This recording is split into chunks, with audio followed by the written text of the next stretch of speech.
Hey everyone, welcome back. I'm Jordan, And I'm Stacia. and let's get completely checked out this week. Stasha is going first. Yes, and I will not emotionally scar you the way I did last week. I'm so, so sorry. Hopefully not, Sorry. even though it still has cannibalism. So, It does, but it's not in the way you think, and I will point it out. I'm telling cannibalism's you, cannibalism, baby. but it's not like horrific. I can't, you'll see when we get there. It's not like horrific. I know Okay, cannibalism is technically cannibalism, but it's not in the way you think. of course. You're just going to have to trust me on this one, guys. I promise. Well, I'm It'll so be sorry. fine. That'd be great. It'll be, but I'm telling you, this one, It I've never had someone read it who didn't give it 5 stars. I have never had anybody say anything bad about this book. It's chef's kiss. I'm actually just going to dive right into it because 'cause I'm too excited. Hell So yeah. this week, Dive right in. we are doing Project Hail Mary by Andy Weir, I believe his last name is pronounced. Project Hail Mary is going to be a sci-fi thriller. I'm a big sci-fi thriller galley. I usually don't do a lot of, fantasy sci-fi, kind of getting really into, creatures and stuff, but I love the idea of something happening and we need to figure out the science behind it to save something. I gave it 5 out of 5, like I said. Goodreads gives it a 4.5, and that's pretty high for a book. So That's and kind it of also I crazy. know is yeah, I know, right? It also won, I forgot which year it was, but it won, one of Goodreads' best books of the year. Mm. It's oh god, I love this book. So Is trigger it a warnings, solo book it or a is a series? solo book. Okay. Yeah. I can't do a lot of series. I just can't. I wish Mhm. I could. I don't have the attention span. So yeah, this one and he wrote if you're familiar with the movie The Martian, that's based off of this author's book The Martian. Oh, The cool. Martian was yeah, it was a good book. I gave that one a 4 out of 5. I just think Project Hail Mary is superior. There's just it makes you laugh, it makes you cry. It's interesting.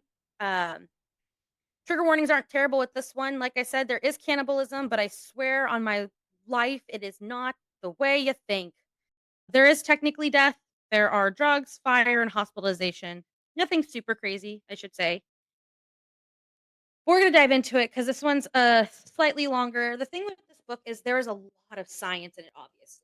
And I think Andy does a great job of explaining the science in a way that is relatable to the reader no matter how much you know about any form of science. Everything is very relatable, which is great. But there was a lot of science and background knowledge that I won't be obviously talking about because I'm just trying to give the bare bones of the plot in a sense. So the Right. page count is coming in at 476 pages. I know it's a longer one. She's worth every page. So, whew, all right. We're going to start by introducing our main character. His name is Dr. Ryland Grace, and I will be referring to him the whole time by his last name, which is Grace. So Grace started his life or his career out as a molecular biologist. And then, due to just some backlash on a paper, he ended up kind of demoting himself to a middle school science teacher. So that was kind of, his life. But once we start the book, Grace himself wakes up in a foreign room with no memory of who he is or where he's from. So he wakes up and he's got no idea who he is. He's in this lobby of some sort. There's this robotic arm that's giving him food and kind of restricting his access to the space. And as he's kind of exploring the space, he ends up finding two decaying people laying in beds that were beside him. And so, after looking at this control panel and realizing the gravity seems off, he's realizing he's not on Earth at all. He's in this spaceship, basically. So he's all alone in the spaceship, no memory, two dead bodies, not fun. So Grace starts getting flashbacks and starts remembering little chunks of things. So the first thing he remembers is those two decaying bodies were his comrades who did not survive the trip. We're going to learn eventually that they were going such a far away, they needed to be put into some kind of coma in order Yeah. to survive and getting there. And just there was something that got mixed up, their nutrients got cut off, and unfortunately they did not make the journey. So there's death, but it's not morbid or Like diabolical foul or anything play like that. or yeah. Yeah, it wasn't a foul play. It was purely an accident. So he remembers that. And on Earth, he remembers that he has a science friend. So just like a former scientist that he worked with. And he takes him out to lunch and he's like, hey, the Japanese have just discovered that the sun is getting dimmer. And if the sun continues to get dimmer, we're going to be thrown into an ice age. Mhm. So this is definitely a huge deal. From satellite images, they're finding out that the reason the sun is dimming is due to these like weird black dots on the sun. We have no idea what they are, but we just know that like we're screwed. Mhm. So again, the book goes into a lot of scientific detail that makes a lot of sense to the reader. I am not fluent in science terminology, but at no point in this book did I feel dumb or like I didn't know what was going on.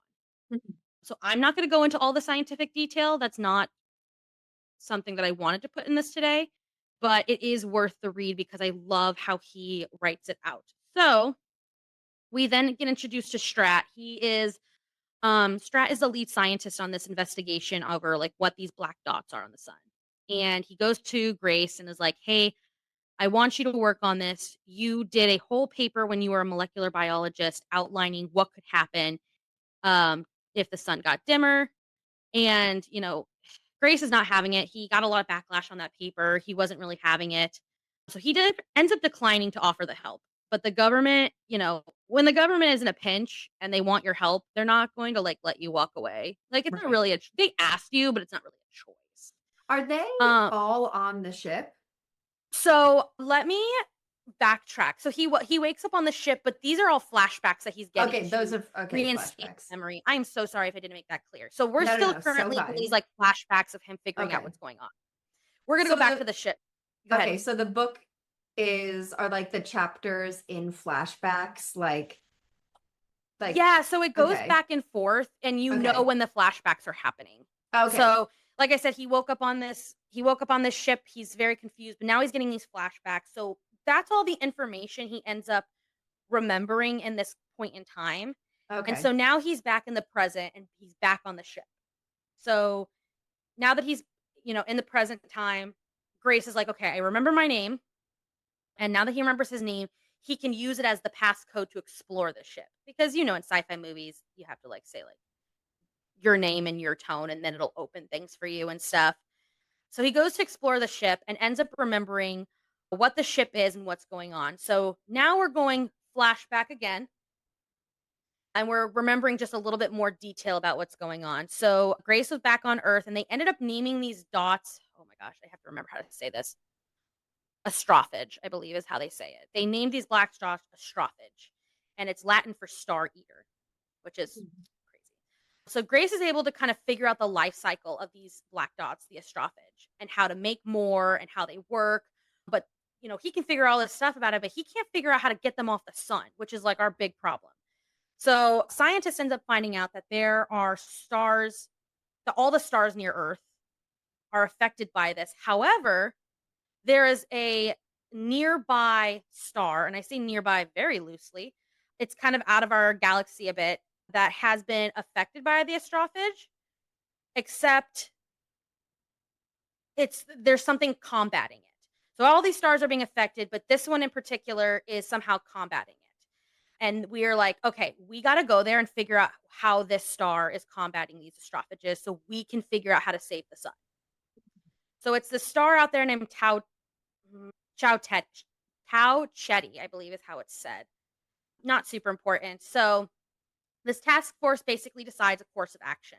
They're going to create a ship called the Hail Mary, and it's going to actually be fueled by these astrophages since we can reproduce them so quickly. We're going to send a crew out to study it and why that star is not being affected.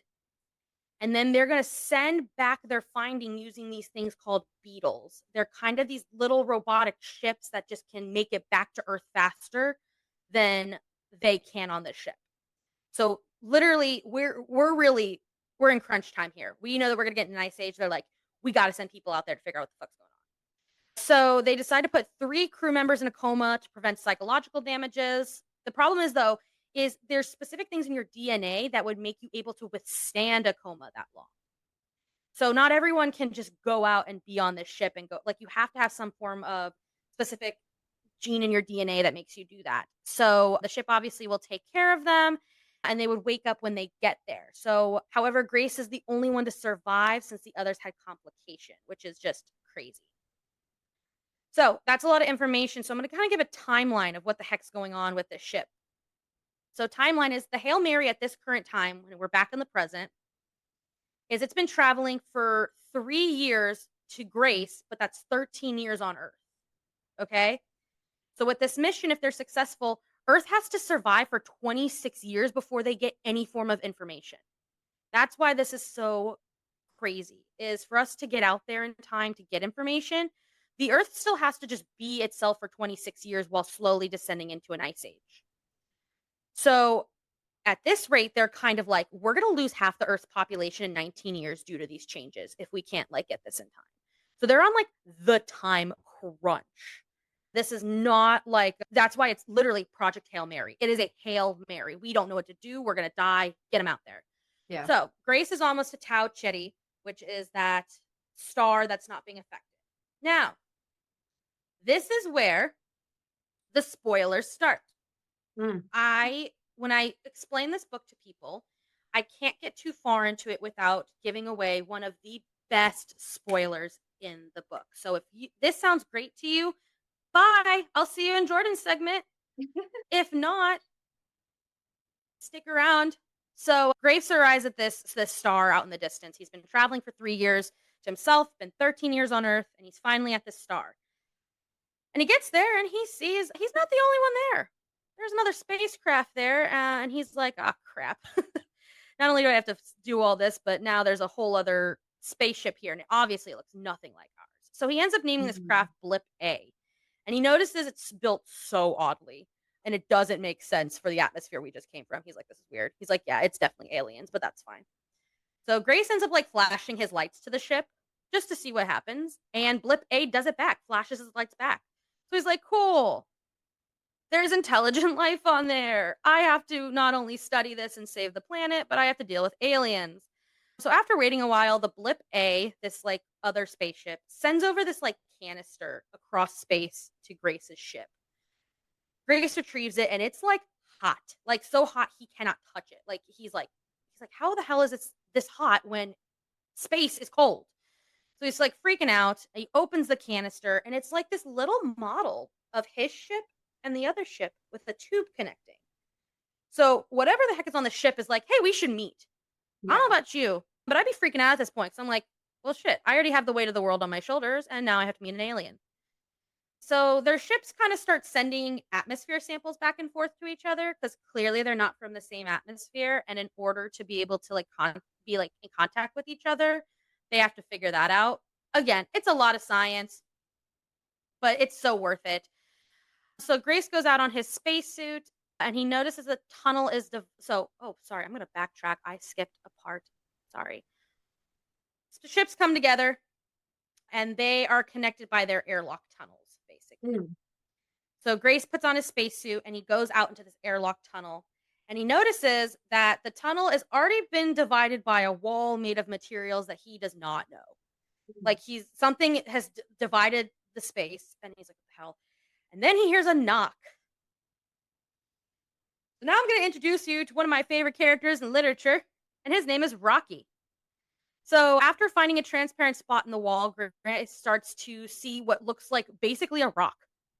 Literally. He's like this giant rock on the other end. And it's basically trying to show him via a diagram that Grace needs to go back in his ship. Like the rock's like, "Go back in your ship. Go, go, go." And Grace is like, "Okay, I guess."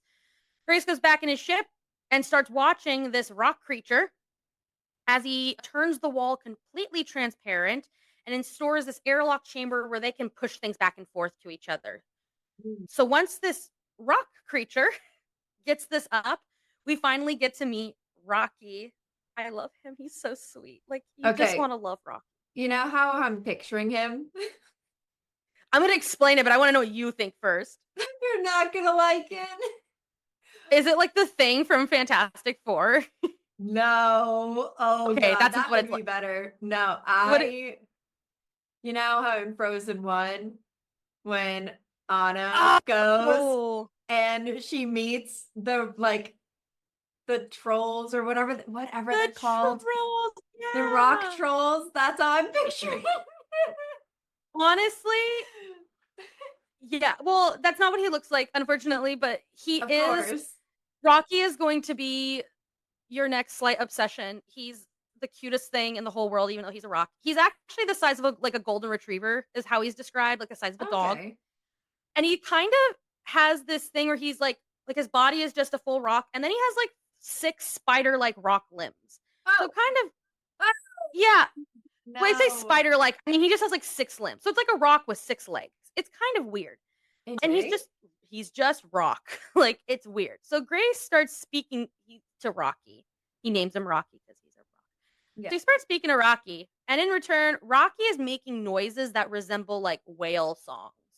So in the book, what I love about this is every time Rocky speaks, especially before they establish communication, it shows up like musical notes in the book Mm. instead of like gibberish. So, Grace is speaking in our tongue and Rocky's language kind of sounds like a song. So they go through a very long, complicated process. It's a couple of chapters actually, where Grace takes this piano software and they're actually able to establish some form of communication where Grace is able to put together, different words that he's saying, put it into the musical software, and it translates it for him into English. So, he points Mm. to a clock and Rocky says what clock would be in his language. And, Yeah. we kind of get this conversation to where they can actually talk to each other. So his system translates what Rocky's saying, but he can also type in something and it translates it to Rocky.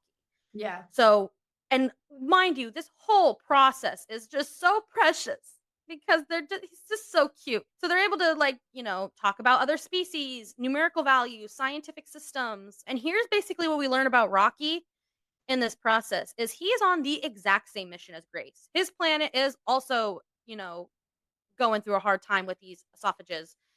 And he's not actually a scientist. Rocky's actually an engineer. He's the one Mm. who's like built that's how he was able to kind of build all that shit in the tunnel. He's an engineer. Yeah. He's not a scientist necessarily. Rocky's crew was 23 of his kind, but Rocky was the only to survive. So out here in the middle of Interesting. space, these are the only 2 who can figure it out. We got 1 molecular biologist, we got 1 engineer from 2 different planets.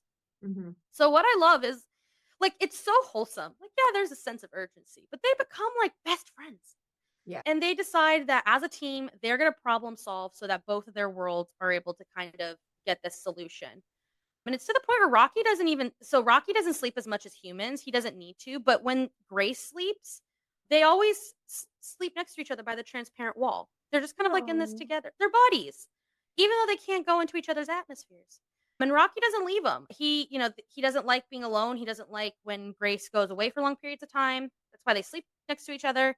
But he's this like amazing engineer. Rocky ends up making a suit for himself that allows him to come aboard the Hail Mary and work with Grace in his lab.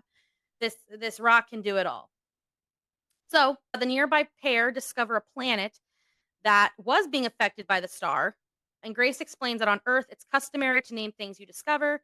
So Rocky names the planet after his mate. So when they find this planet, Rocky Oh. names it after his mate. And since there's no English equivalent to the name, Grace ends up naming the planet Adrian from the movie Rocky, if you've ever seen that. Of course. So that's just important to know. They're going to start exploring this planet a bit, and he's going to refer to it as Adrian. So after a lot of talk and discovery, they start taking samples of Adrian's upper atmosphere to learn about the planet and why it's not being affected. And they end up discovering that there's some sort of predator that ends up eating these astrophages. Obviously, when I say predator, I mean more of like a molecule or kind of bacteria. Yeah. Nothing super crazy. But they find something and they theorize that this particular organism lives in the lower atmosphere of Adrian. So they're finding out that they got to get into this planet's atmosphere to get a sample of whatever the hell is eating at these astrophages. They're starting to find that solution, which is great. So they start using a fishing system almost that Rocky creates. I'm telling you, this rock is so smart. So he uses this fishing system where he will lower Grace into the lower atmosphere to collect samples. Mhm. And of course, everything doesn't necessarily go as planned. While Grace is getting the samples, it spins the Hail Mary out of course, causing both the Hail Mary and the Blip A to end up being damaged. And in the process, Rocky gets hurt. Grace risks his life to save Rocky. And thankfully, in the end, both survive slightly wounded. And Rocky is able to fix most of the damages. Like this Mhm. rock does it all. So finally, after all the craziness, they're in the lab and they find out the astrophage, like eating amoeba that they were able to collect from the planet, works, and they immediately start figuring out how to reproduce more and test it. They're like, Mhm. "Great, we found the solution, but we can't just send this back. We got to figure out how to reproduce it, how to make more. Earth and whatever Rocky's planet needs that information." Mhm. So they're doing all these tests on it and how it can survive in each atmosphere. And after a lot of testing, the Hail Mary, like the ship, goes dark and it says there's no more fuel. If you remember correctly, the Hail Mary is actually being powered by these astrophages because they were so easy to reproduce. And the Right. amoeba is somehow getting leaked into the fuel tank. And they have no idea what's going on. So basically this new amoeba was eating the fuel. So remember those beetles I was talking about earlier? Those little Yeah. ships that are going to send information back. We got 4 of them. And yes, they are named after the beetles. Don't ask me to name the beetles. I don't know their names. So through this dangerous mission, Grace is able to retrieve one of the beetles, and he and Rocky end up finding a way to use the fuel from one of these beetles to create even more fuel that he can put back into his tank. And since his tanks were kind of ruined, Rocky ends up using this special material to fix them from the Blip A. And we learn these amoebas, in a sense, can't live in nitrogen, which is pretty important seeing as we have nitrogen in our atmosphere. Right. For those of you who don't know, our atmosphere is not just made up of oxygen or carbon dioxide. We got nitrogen in there. So naturally, Grace starts working on this amoeba, how it can survive in nitrogen, how we can breed different lines of it. And he ends up finding a way to kind of like breed them. So he only keeps the ones that can survive in nitrogen. And he ends up with this final version where he can reproduce it quickly. He makes almost these little, like ant farms of these amoebas, but reproduce them quickly and he can get them to Earth. So we Yeah. did it. Basically, he finds a way to save the planets, and he ends up loading up the beetles with like the other 2 beetles they had with these amoeba farms, and he's ready to head back. And they both celebrate, and they're both saying goodbye. And this is where more spoilers come in. So if you're wanting to turn back, now would be the time. But they say goodbye, they celebrate, and they both finally have what they need to help their planet survive. But as Grace is starting to fly home, there's another problem. He ends up that the new nitrogen resistant amoebas, so the ones he just created, have found a way to burrow in the material that makes up the fuel tank, which isn't good. It's starting to eat his fuel again. Mhm. Grace is able to stabilize the problem before the tanks get destroyed, but he realizes Rocky's whole ship is made of this material. So if Rocky's whole ship is made of the material, then those amoebas are going to not only eat his fuel, but disintegrate like the whole ship, basically. Oh my God. So Grace has 2 options, and this is where like the waterworks started coming in. He can either launch the beetles back to Earth, turn around and save Rocky, but if he does that, he's not going to have enough food or fuel to return to Earth. Right. Or he can return to Earth and just hope Rocky is okay. Yeah. So of course, we're not going to fucking leave Rocky behind. Why would we do that? So Grace launches the beetles back to Earth. He's like, "All right, hope you boys make it. Good luck." Remember, these beetles will travel for 13 years on Earth's time. So he ends up launching them back and he gets his butt back to Rocky's ship as soon as possible. Rocky is obviously so relieved that he returned. They work together and through a lot of complications are able to actually solve the problem together while he's aboard Rocky's ship. But now you think to yourself, what happens to Grace? You know? Mhm. He can't go back to Earth. There's not enough food, there's not enough fuel, there's literally no way. So he kind of just needs to figure out how he's gonna even survive. So what they end up deciding is he's gonna go home with Rocky. He can't technically live in Rocky's atmosphere. So once they get back to Rocky's planet, scientists are able to kind of create this enclosed environment for Grace that reflects Earth atmosphere. And here's where the cannibalism comes in. You kind of think, well, how is he getting nutrients? So they're able to give him vitamins, but he starts to eat these things called me burgers. And basically, these scientists on the planet were able to take a part of his flesh and reproduce it to make a form of meat. So his form of protein is this meat that he eats that's genetically reproduced from him. Huh? So What? that's why that's why I said this cannibalism wasn't like malicious or anything, because it was a way for him to get protein. Was they just kind of took a chunk of his flesh and they were able to reproduce it in order to get him the protein he needs, because there's no protein for him on Rocky's planet. Hmm. I know it's so weird, but I feel like for my sci-fi people out there, it's really interesting. But with those vitamins and those me burgers, he's able to survive for like 16 years on Rocky's planet. We I fast mean, can forward, he not just like grow plants but you need a lot and of like, protein. yeah, but like I know. he's It's eating definitely his meat that's not his meat but came from his meat. Like, it's weird, but it's so not weird. malicious. That's why I'm okay with it. It's because it's not malicious, but I get Right. it. Yeah. But scientists on Rocky's planet are actually able to report back that the Earth's sun is back to its original brightness. So we can infer that the beetles did, in fact, make it back to Earth, and Earth was able to take the information that he learned and save the planet. Thank God. So finally, we're at towards the end, and Rocky ends up telling Grace that the Hail Mary, the ship, is actually still in orbit around the planet. And now they have enough fuel because they were able to make more fuel, and they were able to make more food for him. So if Grace wants to return back to Earth, he's free to do so if that's what he wanted to. So Grace wants time to decide. He's not really ready to go. Rocky obviously tells him, like, I want you to stay, but, I want you to do what's best for you. And the final scene, which I think is just so incredible, is Grace goes into this room where there's a large transparent wall. And on the other side are all these small rock creatures. And he uses a piano to teach the class of children from Rocky's planet science. So he ends up Mm. being a science teacher on Rocky's planet as well. And I think that was just such a wholesome ending So to he such a decided to long journey. stay. So in this particular part of the book, he hasn't necessarily decided. He tells, like, he Okay. has a conversation with Rocky where he's like, I don't know if I'll stay yet, but then he turns to go and teach his class just because that's what his schedule was and stuff. But Yeah. yeah, that's Project Hail Mary. It is definitely one that the writing is so funny. It Hmm. is one of the funniest books I've ever read, but it's also really emotional. You become attached to this stupid rock. I shouldn't say stupid rock. I love him. But it's just so well written. It's a beautiful story. It keeps you on the edge of your seat. It has the emotions you want without being too emotional. It has just Hmm. that great thrill of a sci-fi plot. But there's a lot of really good sci-fi thrillers out there. There's a couple I'm definitely going to do, but that was my favorite, guys. That was Project Hail Mary by Andy Weir. Definitely go give it a read, whether you listen to this whole thing or you didn't. It's so good. Yeah. I mean, that Um, sounds amazing. it definitely is. It threw me for a loop. My brother-in-law loves sci-fi and like Black Mirror and stuff, and he actually just picked up this book, and I'm really excited for him to read it. So yeah, everybody go get it. But now we're gonna switch gears, and we got a little romance. Yeah.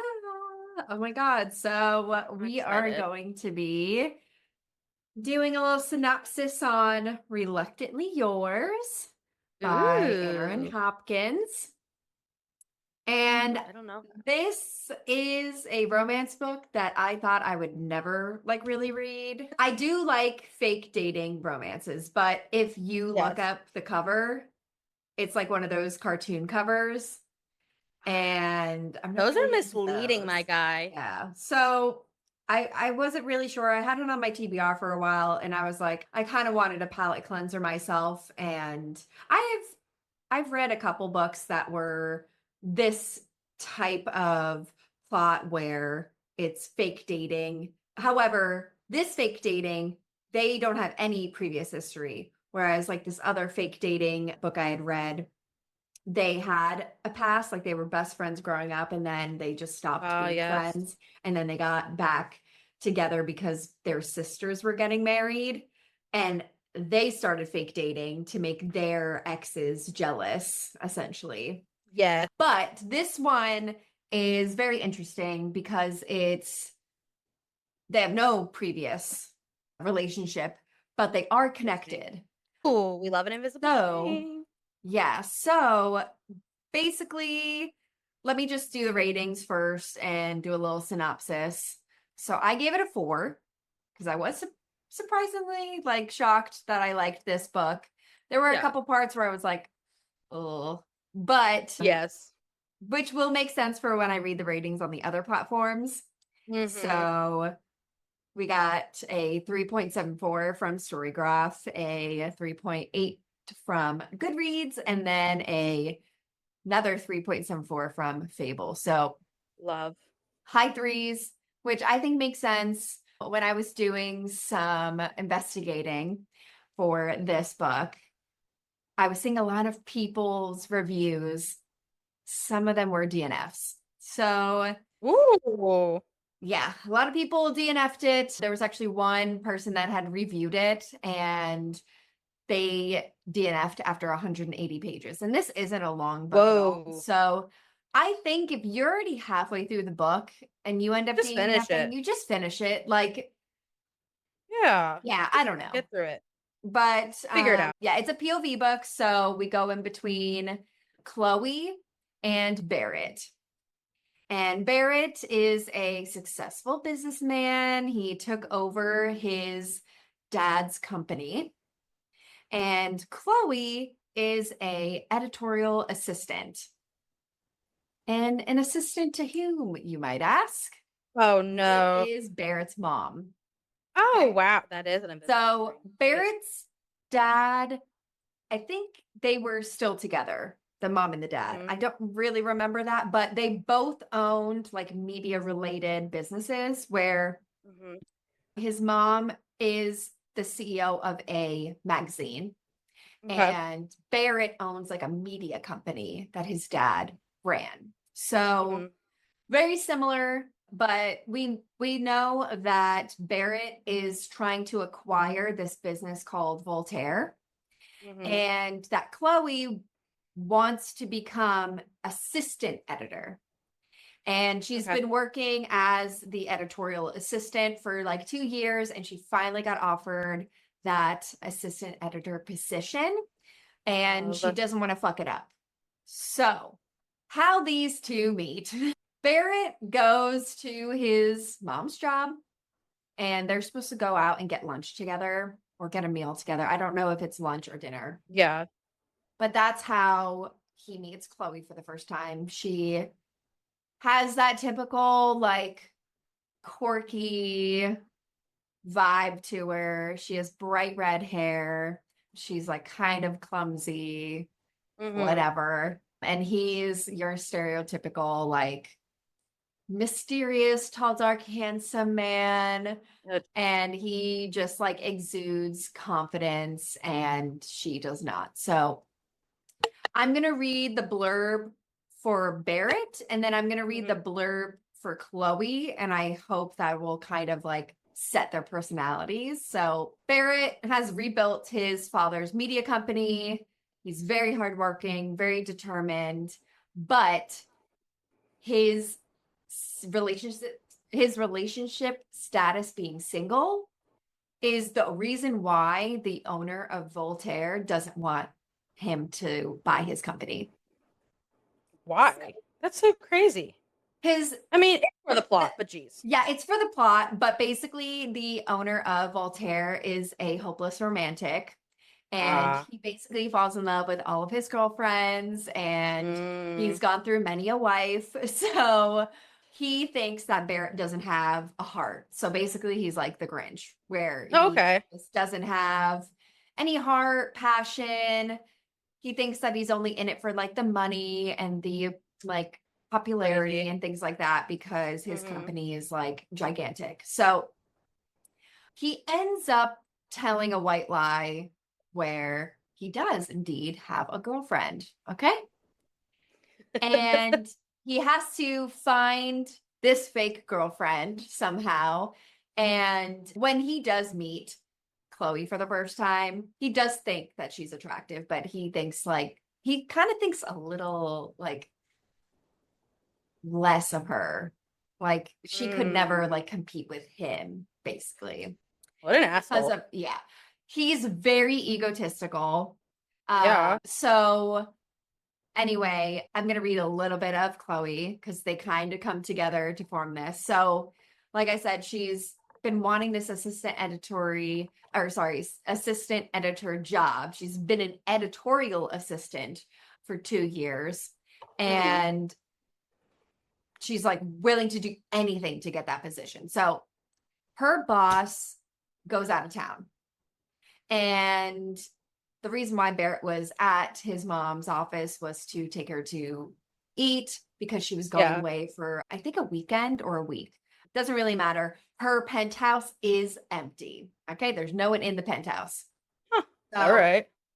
that's important because her childhood best friend is asking her to host a bachelorette party for her. Ooh.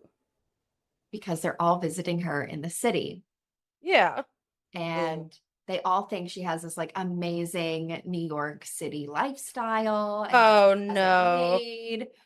So she has the keys to her boss's penthouse. And she's like, oh, she won't mind. Like, I'll clean up everything. Like, I'll make sure that no one like trashes anything, and like it'll be fine. However, Oh, God. Barrett also decides to show up at his mom's penthouse just to kind of like get away. I think he was like picking up a suit or something like that. I can't really remember why he was there, but he's there nonetheless. Okay. As one does. Yeah. So the issue with the penthouse is that they were supposed to go to a restaurant, but she never confirmed the reservation, so that's why she moved it to the penthouse, and she was desperate. So she goes there. She's like, no, well, no, it'll be fine, whatever, blah, blah, blah. In walks Barrett. And what I think is really funny is that I'll just read a little excerpt that her friends are all there. They're having fun. They have like dick-shaped goodies or whatever because it's a bachelorette party. Absolutely. And they were setting up for a fun game. Oh, God. And then, so she's trying to like hang this Ryan Gosling-esque poster up so they could pin the penis on Ryan Gosling. And her friend says, forget the game. The stripper's here. And he's gorgeous. Oh, no. Not like a Jersey Shore beefcake, fake tan kind of stripper, but a sexy businessman stripper. Where did you find him? WallStreetStrippers.com. Oh, no. She goes and she's like, I didn't hire a stripper. So she's like, oh, maybe one of the other girls did. No, that is Barrett that she is talking about. And they're saying that all in front of him. So he's like, oh my God, I have so much ammo on this girl now, whatever, blah, blah, blah. So he uses this opportunity to make her agree to fake dating for appearances. And he's like, I'll never tell my mom that you were in her penthouse doing this. And she reluctantly agrees.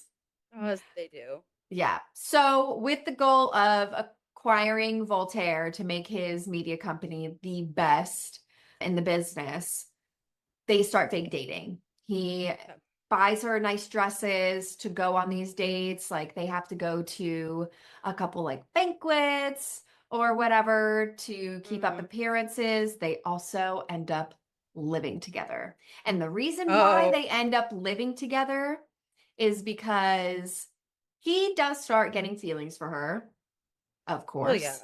And there's really no spoilers with this book. Like it's very cheesy, predictable. So yeah, whether you read it or not, there's still a lot of stuff that happens that I'm not going to touch on, but essentially he goes to see her place for the first time and he goes, holy fuck, you live in a shoebox. Your locks don't work. Like there's barely a window in here. Like all that fits in this space is like a twin bed and this poor excuse of a fucking kitchen and the tiniest bathroom. Or no, I think actually, sorry, I think they share a bathroom like on this floor. Like it's terrible. So he's like, okay, yeah, you're going to live with me. So then she starts pushing his buttons, okay? They do end up coming up with a list of rules, basically. And one of those things on Mhm. the list becomes he has to foster this dog. She's in love with this dog. She wants to foster it, Aw. and he has to like get over it and just accept that, they're fostering this dog together. She's a really big reader and he has this really nice study. And as he like works at his desk, she wants to be able to lay on the couch by the fire and read. So that's Yeah, another agreement that they go through. as you His should. rule was no phones at the dinner table because he Mm. wants to actually talk and like interact and whatever. And this relationship just keeps going on and on and on. And they end up getting into a fight. I'm not going to say what the fight is, Yeah. but she ends up going to her best friend's wedding, the one she threw the bachelorette party with. Mhm. And he ends up picking the Voltaire deal over it because he was supposed to be Oh, going and now he's not. yeah. And he's picking Voltaire. And one thing we should keep in mind is that the Voltaire businessman, our CEO, is really keen on romance, love, all those Yeah. things. And he's actually planning on proposing to his girlfriend, Frankie, Mhm. which Frankie and Chloe have just become like infatuated with each other. So they like each other and they end up doing like a bunch of like double date types of things, Mhm. which is why Barrett got this final, like, I'm letting you make an offer to buy Voltaire type of opportunity. Mm. I see. But he chose it over Chloe. But then we find out he ends up going there. He's like, oh, I made a big mistake. Like, you mean more to me, and blah, blah, blah, Mhm. blah, like, whatever. He ends up acquiring Voltaire at the end. But this book was just so, like, so typical. Like, it was really just But such a you need typical that book. sometimes. And it was good. Like, there are a lot of like one-liners, and there's such good banter between the both of them. Like, they're just such, like, what, in my opinion, well-developed characters for the type of book that it is. So Uh, they each got their own issues and they're able to resolve their own issues. It kind of almost gives the vibe of To All the Boys I've Loved Before. oh yeah. She is fake dating what's his face, and then they end up like falling in love or whatever, but they have that list of rules. It's very much like that. So if you liked that movie, you would like this book because they're adults in this book Mhm. where they're high schoolers in the movie. It's an elevated version of that movie. Yeah, I'm Um, not even gonna lie to you. I yeah. added this book to my Goodreads as you were talking because I was like, "Oh, I wanna It's read this." really good. Yeah. Because sometimes you just need, like, a comforting I mean, it's just like when you are down on your luck and you wanna watch, like, Hmm. a good comforting movie, you watch a Yeah. rom-com, and so I know I was Yeah. kinda shitting on rom-coms earlier, but, like or in another episode, I can't remember which one I did, but Hmm. sometimes you just need those cozy little rom-coms, even if they are predictable. 100%. And like for the people that I did see that, DNF'd this book, Mhm. if you are going into this book with high expectations, like you will be let down. Like I'm Yeah, just you gonna can't say, do like that. it is so typical for this type of book to, kind of jar people of, if you come from like a really great read and you're expecting this next book to be a really, really great read, it's It's it's kind of giving, like, Hallmark movie, you yes, know? it is for sure a Hallmark movie. And 100%. sometimes you just need them. Yeah. I And he's personally so grumpy and she's so yeah. sunshine. Like it's so, yeah. It's really funny you bring that up too because, like, I am not a Hallmark movie person for that Mhm. reason of how, like, cheesy and stuff they are. Yeah. Today, I'm about to watch my very first Hallmark movie, but Oh, you're not gonna be shocked when I say this. It's okay. because it's the Chiefs Hallmark movie that they made. They made a it's called I'm not surprised. I feel like it's something like A Touchdown Love Story or something. I don't know. It's a very cheesy Hallmark movie, but it's based in Kansas City and it's all about the Chiefs and it features people like Donna Kelsey, who's like Travis Kelsey's mom, and our head Mhm. coach Andy Reid. Yeah. And my family is telling me like, guys, it's great, but it's so cheesy. So I'm excited today to get that kind of cheesy comfort story, and that's what I think, this book is probably great about as well. Yeah. It's like a little sweet treat. It's not something you indulge in all the time. I do have to say, Oh no. it is kind of steamy. It's There's like nothing wrong with that. there is slow burn. There is when they finally do something about it, it is so good. Love, Um, honestly. there's a lot of things that like this one quote, I need you to say you're mine because I'm yours.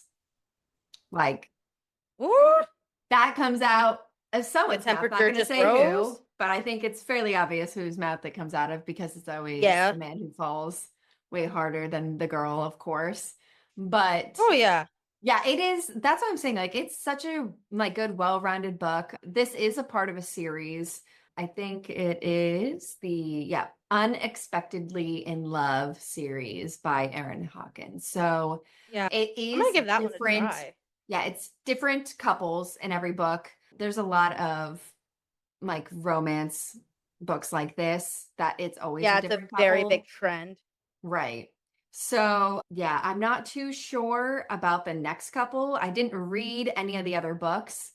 No one ever I does. am reading who the characters are for the second one, and I don't remember them in the first book. I did read this book a couple months ago, but normally what you see is like the couples in the second book or the third book or the fourth book are mentioned in the Yes. previous book, kind of like Twisted Love and And Hades. it was like It Happened One Summer, I think is the name of Another that. one. I know they do it. Yeah. Oh, and Not So Meet Cute does the same thing. Yeah, it's Yeah, no, it's a very, very big trend. yeah. But I would say it's a quick read. I think I read it in like a day and a half, maybe. Yeah. Very easy to read as Love. well. Nothing crazy. So I would say definitely read it. If you're looking for a quick little romance, we are getting Mhm. into, a lot of books are being released soon. Isn't the third book of Fourth Wing coming out next year soon? You're Like there's so yeah. many books, new books coming out in Mm. 2025 that if you're looking for a palate cleanser, if you're rereading any of Like these something not books, so serious. not Yeah. exactly a not so serious book. Like this book is definitely a really, really good one for that. Yeah, because I'm telling y'all right now, when Onyx Storm comes out, I'm barricading myself in my apartment. I'm shutting my phone off. I will only get up to go to the restroom. Like no one will be able to contact me until I finish the book. Yeah, I mean Uh this book I had read in between The Beast of the Briar when 3 ended, oh. and then I was waiting for 4 to come out. I had read this book because I came off of that third book and I was like, oh my God, I need something to like Yep. Nothing wrong with help. a palate cleanser, everyone. Nothing wrong with it. We Yeah, all do it. so it's really, really Y'all, good. those Highly books. recommend. But yeah, Love that. that's Reluctantly Yours by Erin Hawkins or Hawkins. Beautiful. Yeah. Um, yeah, that sounds so good. I'm actually really excited to read it. I'm probably gonna ask for it from the library today because I feel like I do need something to kind of break up all the stuff I've been reading. Oh, and you know what? I did want to mention this a couple episodes ago, but a Mm. lot of the books that I read are free on Kindle Unlimited. Oh, that's a And good thing to mention. yeah, I am very into the Kindle Unlimited space. I love doing the Stuff Your Kindle days as well. Yes. So all of Yeah, the I books am. so far have been available on there. So if you have that membership subscription or whatever, you can get it for free on there. Yeah, I'm a big library girly. That's usually my main source. So Right. y'all go to your local libraries. Just do it. I have friends who Yeah. buy books, every book they read, and I love them so much, but I can't do that with the amount I of can't I've do read that either. I've done 105 books so far this year. My bank account could not handle me buying 105 books. I didn't even like them. 100%. So like, I mean, uh, like my thing is that when Book Talk became so popular, yeah. I was buying these books because I was like, oh, like that sounds exactly what I'm looking for. And the Yeah. first book ended up being good, which I will be doing. It's Love in Other Words. Um, as one of our episodes, but this book after that, I forget what it was called. Oh, We're All Liars, or We Were All something about We that. Were Liars. We Were I Liars. read Yes. I read I that. DNF'd it. I hated it. Really? I I thought it was hated it. I couldn't get good. into it. Oh, I that's was so like, interesting. this is so hard for me to read. Like, Yeah, I've the heard mixed story reviews. wasn't interesting. I've heard either love it or you hate it, so that's really Yeah, I funny. hated it. Yeah. Yeah, And I totally bought get it. it and I was like, fuck, like I wish I didn't buy it because I would have, Yeah. if I would have known. And like there are a lot of books too that I was actually trying to read this like Robin Hood story. Mhm. Started the first chapter. It's Yep. not POV, it is narrator based. And I Nope. said, I can't do that. Unfortunately, not this time. I'm not doing it. Literally, it's why I can't buy books. I just Yeah. can't do it to myself. Like, Mhm. props to all of you people who do it. It's not for me. Yeah, I Um, will buy the books I will read again. Like ones that I've yes. like, yeah, I want to build my library, but I want to build it with the books that I actually like. Yeah, my long-term goal is to eventually get every single book that I've ever rated 5 stars to, and I've gotten a Mm, couple of them, but yeah, I only wanna put the ones that I've given 5 stars to in there, for personally. sure. That's just me. Yeah. Um, but anyway, this has been another great episode. Hell Uh, yeah. don't forget to follow us on Instagram at Mhm. oh my gosh, at Completely Completely. Checked Out Pod. Yeah, we And we're got on there. YouTube, we're on Spotify, we're on wherever you can get your podcasts. So just make sure to follow us, give a Please like and listen, like subscribe, and subscribe. please. We will see you guys next time. Bye. Bye-bye.